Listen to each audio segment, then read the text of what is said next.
40 Balak. Balak, Balak, Parashah 40 Balak, Torah B'midbar, Numbers, 22-25-9, Haftarah Micah 5-6, 7, 6-8, Hadashah 2 Kefa, 2 Peter, 2-1-22, Jude, Jude, 11, Revelation 2-14-15, Torah B'midbar, Numbers, 22-25-9, 22-2 Now Balak the son of Zippor saw all that Israel had done to the Amori. Move was very afraid of the people, because there were so many of them. Move was overcome with dread because of the people of Israel. So Move said to the leaders of Midian, "This horde will lick up everything around us, the way an ox licks up grass in the field." Balak the son of Zippor was king of Move at that time. He sent messengers to Balaam the son of Beor, at Petor by the Euphrates River in his native land, to tell him, "Listen, a people has come out of Egypt, spread over all the land and settled down next to me. Therefore, please come, and curse this people for me, because they are stronger than I am. Maybe I will be able to strike them down and drive them out of the land, for I know that whomever you bless is in fact blessed, and whomever you curse is in fact cursed." The leaders of Move and Midian left, taking with them the payment for vining, came to Balaam and spoke to him the words of Balak. He said to them, "Stay here tonight, and I will bring you back whatever answer Adonai tells me." So the princes of Move stayed with Balaam. God came to Balaam and said, "Who are these men with you?" Balaam said to God, "Balak the son of Zippor, king of Move, has sent me this message. The people who came out of Egypt have spread over the land. Now, come and curse them for me. Maybe I will be able to fight against them and drive them out." God answered Balaam, "You are not to go with them, you are not to curse the people, because they are blessed." Balaam got up in the morning and said to the princes of Balak, "Return to your own land, because Adonai refuses to give me permission to go with you." The princes of Moab got up, returned to Balak and said, "Balaam refuses to come with us." Balak again sent princes, more of them and of higher status than the first group. They went to Balaam and said to him, "Here is what Balak the son of Zippor says. Please don't let anything keep you from coming to me. I will reward you very well, and whatever you say to me I will do. So please come, and curse this people for me." Balaam answered the servants of Balak, "Even if Balak were to give me his palace filled with silver and gold, I cannot go beyond the word of Adonai my God to do anything, great or small. Now, please, you two, stay here tonight, so that I may find out what else Adonai will say to me." God came to Balaam during the night and said to him, "If the men have come to summon you, get up and go with them, but do only what I tell you." So Balaam got up in the morning, saddled his donkey and went with the princes of Moab. But God's anger flared up because he went, and the angel of Adonai stationed himself on the path to bar his way. He was riding on his donkey, and his two servants were with him. The donkey saw the angel of Adonai standing on the road, drawn sword in hand, so the donkey turned off the road into the field. And Balaam had to beat the donkey to get it back on the road. Then the angel of Adonai stood on the road where it became narrow as it passed among the vineyards and had stone walls on both sides. The donkey saw the angel of Adonai and pushed up against the wall, crushing Balaam's foot against the wall, so he beat it again. The angel of Adonai moved ahead and stood in a place so tight that there was no room to turn either right or left. Again the donkey saw the angel of Adonai and lay down under Balaam, which made him so angry that he hit the donkey with his stick. But Adonai enabled the donkey to speak, and it said to Balaam, "What have I done to you to make you beat me these 3 times?" Balaam said to the donkey, "It's because you've been making a fool of me. I wish I had a sword in my hand, I would kill you on the spot." The donkey said to Balaam, "I'm your donkey, right? You have ridden me all your life, right? Have I ever treated you like this before?" "No," he admitted. Then Adonai opened Balaam's eyes, so that he could see the angel of Adonai standing in the way with his drawn sword in his hand, and he bowed his head and fell on his face. The angel of Adonai said to him, "Why did you hit your donkey 3 times like that? I have come out here to bar your way, because you are rushing to oppose me."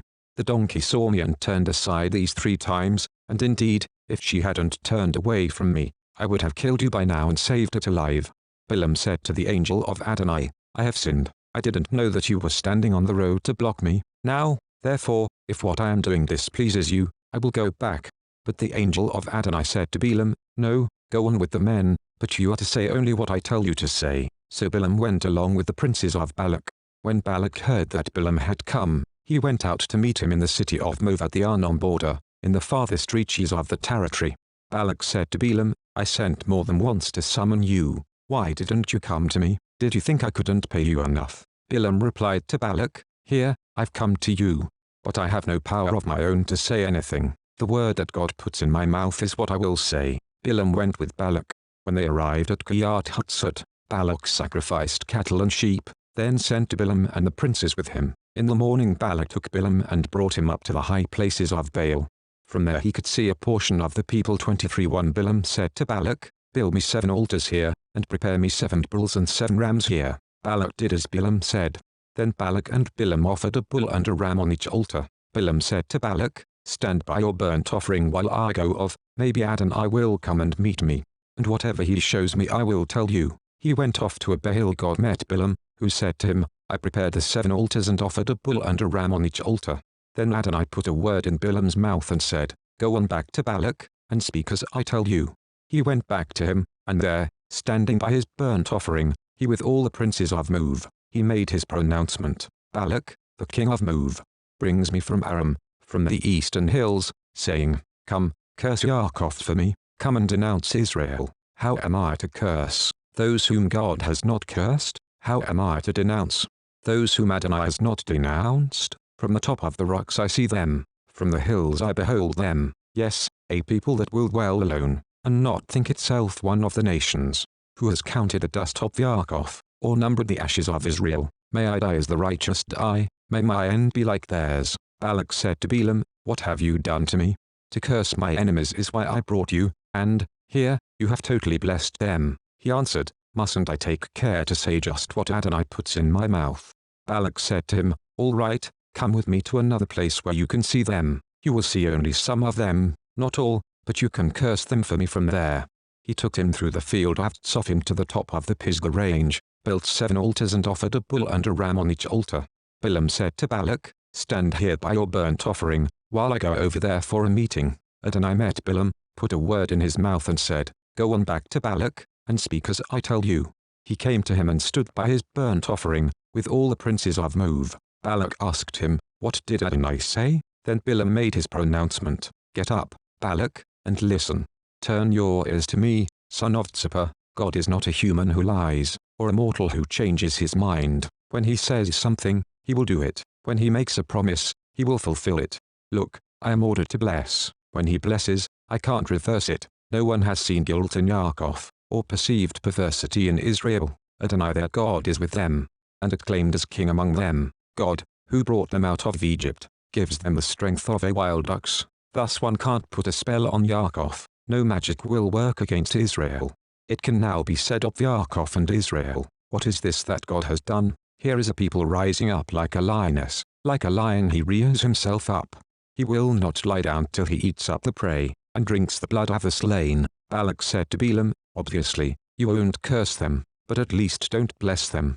However, Balaam answered Balak, "Didn't I warn you that I must do everything Adonai says?" Balak said to Balaam, "Come, I will take you now to another place. Maybe it will please God for you to curse them for me from there." Balak took Balaam to the top of Peor, overlooking the desert. Balaam said to Balak, "Build me 7 altars here, and prepare me 7 bulls and 7 rams." Balak did as Balaam said and offered a bull and a ram on each altar. 20:1 When Balaam saw that it pleased Adonai to bless Israel, he didn't go, as at the other times, to make use of divination, but looked out toward the desert. Balaam raised his eyes and saw Israel encamped tribe by tribe. Then the Spirit of God came upon him, and he made his pronouncement. This is the speech of Balaam, son of Beor. The speech of the man whose eyes have been opened, the speech of him who hears God's words, who sees what Shaddai sees, who has fallen, yet has open eyes. How lovely are your tents, Yaakov, your encampments, Israel. They spread out like valleys, like gardens by the riverside, like succulent aloes planted by Adonai, like cedar trees next to the water. Water will flow from their branches, their seed will have water aplenty, their king will be higher than Agag, and his kingdom lifted high. God, who brought them out of Egypt, gives them the strength of a wild ox. They will devour the nations opposing them, break their bones, pierce them with their arrows. When they lie down they crouch like a lion, or like a lioness who dares to rouse it. Blessed be all who bless you, cursed be all who curse you. Balak blazed with fury against Balaam. He struck his hands together and said to Balaam, I summoned you to curse my enemies, but here, you have done nothing but bless them 3 times already. Now you had better escape to your own place. I had planned to reward you very well, but now Adonai has deprived you of payment. Bilam answered Balak, didn't I tell the messengers you sent me that even if Balak would give me his palace full of silver and gold, I could not of my own accord go beyond the word of Adonai to do either good or bad? That what Adonai said is what I would say? But now that I am going back to my own people, come, I will warn you what this people will do to your people in the Asherit Hayamim. So he made his pronouncement. This is the speech of Bilam, son of Beor, the speech of the man whose eyes have been opened, the speech of him who hears God's words, who knows what Elion knows, who sees what Shaddai sees, who has fallen, yet has open eyes. I see him, but not now. I behold him, but not soon. A star will step forth from Yaakov, a scepter will arise from Israel, to crush the corners of Moab, and destroy all descendants of Shet. His enemies will be his possessions. Edom and See, possessions. Israel will do valiantly. From Yaakov will come someone who will rule, and he will destroy what is left of the city. He saw Amalek and made this pronouncement. First among nations was Amalek, but destruction will be its end.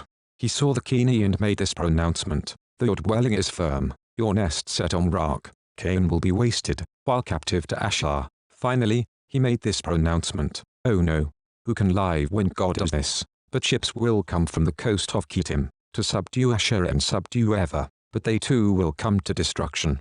Then Bilam got up, left and returned to his home, and Balak too went his way. 25:1 Israel stayed at Shittim, and there the people began whoring with the women of Moab. These women invited the people to the sacrifices of their gods, where the people ate and bowed down to their gods. With Israel thus joined to Baal Peor, the anger of Adonai blazed up against Israel. Adonai said to Moshe, take all the chiefs of the people, and hang them facing the sun before Adonai, so that the raging fury of Adonai will turn away from Israel. Moshe said to the judges of Israel, each of you is to put to death those in his tribe who have joined themselves to Baal Peor. Just then, in the sight of Moshe and the whole community of Israel, as they were weeping at the entrance to the tent of meeting, a man from Israel came by, bringing to his family a woman from Midian. Mafti, 7 When Pinchas the son of Eleazar, the son of the Haran the Cohen, saw it, he got up from the middle of the crowd, took a spear in his hand, and pursued the man from Israel right into the inner part of the tent, where he thrust his spear through both of them, the man from Israel and the woman through her stomach. Thus was the plague among the people of Israel stopped. Nevertheless, 24,000 died in the plague. Haftarah Micah 5:6, 7, 6:8, 5:6, 7. Then the remnant of Yaakov, surrounded by many peoples, will be like dew from Adonai, like showers on the grass, which doesn't wait for a man, or expect anything from mortals. The remnant of Yaakov among the nations, surrounded by many peoples, will be like a lion among forest animals, like a young lion among flocks of sheep. If it passes through, tramples and tears to pieces, there is no one to rescue them. Your hand will be raised over your enemies, all your adversaries will be destroyed. When that day comes, says Adonai, I will cut off your horses from among you, and destroy your chariots. I will cut off the cities of your land, and lay waste your strongholds. I will cut off sorceries from your land. You will no longer have soothsayers. I will cut off your carved images, and standing stones from among you. No longer will you worship what your own hands have made. I will pull up your sacred poles from among you, and destroy your enemies. I will wreak vengeance in anger and fury on the nations, because they would not listen. 6:1 So listen now to what Adonai says. Stand up and state your case to the mountains. Let the hills hear what you have to say. Listen, mountains, to Adonai's case. Also you enduring rocks that support the earth. Adonai has a case against his people. He wants to argue it out with Israel. My people, what have I done to you? How have I wearied you? Answer me. I brought you up from the land of Egypt. I redeemed you from a life of slavery. I sent Moshe, Aharon, and Miriam to lead you. My people, just remember what Balak, the king of Moab had planned, what Bilam the son of Beor answered him, and what happened between Shittim and Gilgal, so that you will understand the saving deeds of Adonai. With what can I come before Adonai, to bow down before God on high?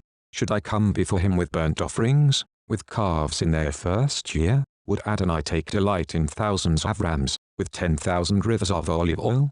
Could I give my firstborn to pay for my crimes, the fruit of my body for the sin of my soul? Human being, you have already been told what is good, what Adonai demands of you. No more than to act justly, love grace, and walk in purity with your God. Hadashah 2 Kefa, 2 Peter, 2:1-22. Yehuda, Jude, 11, Revelation 2:14-15. 2 Peter, 2:1 But among the people there were also false prophets, just as there will be false teachers among you.